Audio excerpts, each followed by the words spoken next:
Welcome to The Explainer. You know those objects you see in a museum, behind the glass, under perfect lighting?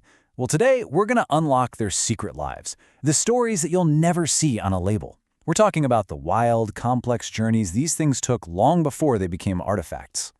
And to kick things off, let's start with a bit of a mystery. See this heavy metal bracelet? And these amazing carved wooden posts. They look beautiful, right? But they're kind of silent. Well, I'm here to tell you their real stories are anything but. So you might think our story starts in, the deserts of the Sahel or somewhere far away. But actually, it starts somewhere much quieter. We're in the climate-controlled halls of the Spencer Museum of Art, right at the University of Kansas. This is where these objects live now. So there they are, behind the glass with a little label that probably just says Tuareg art. We look at them and think, oh, that's a cool aesthetic artifact, something frozen in time. But for the people who actually made and used them, these things weren't just art. No way. They were a living, breathing part of their everyday life, their beliefs, their survival. All right, so let's get into it. To really get what these objects are all about, we can't hang around the museum. We got to go back in time. We're heading to the late 19th and early 20th centuries to meet the people who actually brought them into the world. Okay, so in Tuareg society, there was this really unique group of artisans called the Inaden. And these weren't just any craftsmen. They made pretty much everything society needed to function. We're talking tools, weapons, jewelry, even parts for tents. These guys were literally the masters of the forge. But here's where it gets really fascinating. The Inaden lived this life of total contradiction. Think about it. On one hand, they were absolutely indispensable. Society would literally fall apart without them. But on the other hand, they were outsiders. They were marginalized. People saw them as socially separate, almost polluted, by the very work that made them so essential. How wild is that? And yeah, this went way beyond just making stuff. The Inaden were seen as keepers of secret, powerful knowledge. People believed they had a direct line to these intense subterranean spirits. They were the ones who could deal with the dangerous spirits of the wild. And it was even thought they had the power of an automatic curse. So you can imagine, the spiritual power meant they were both deeply respected and seriously feared. Okay, so remember those smiths, the Inaden, they're the ones who made both the metal bracelets and the wooden tent posts. But, and this is key, these two objects lived in totally different worlds inside Tuareg culture.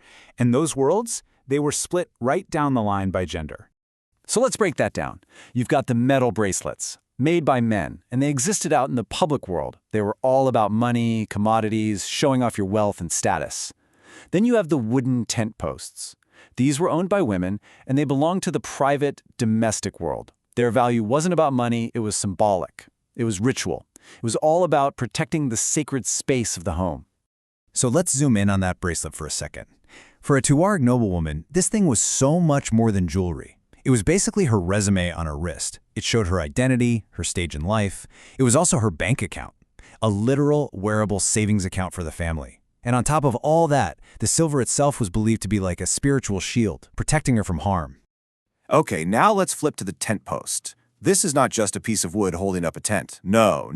This was the exclusive property of women, totally central to who they were. These posts created the boundary physically and spiritually between the safe home and the dangerous wild outside.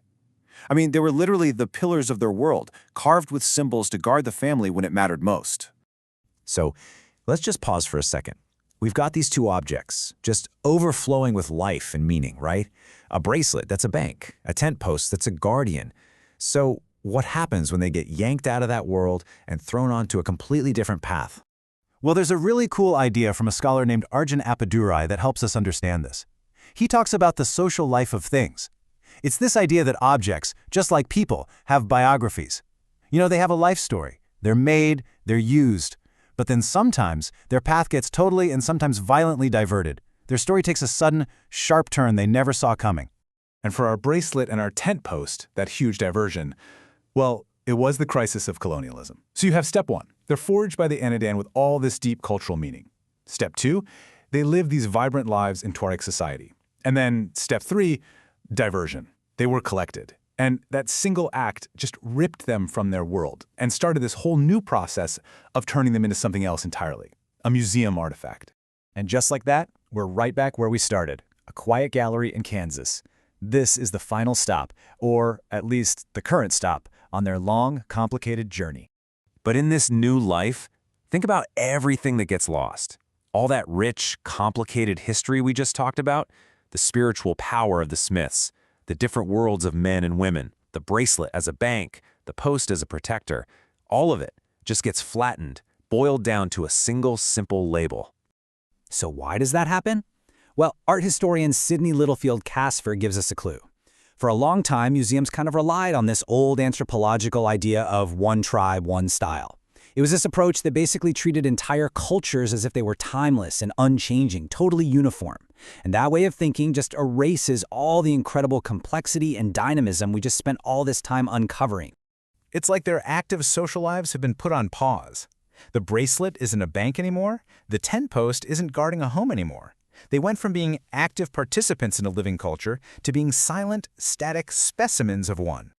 So, here's my challenge to you.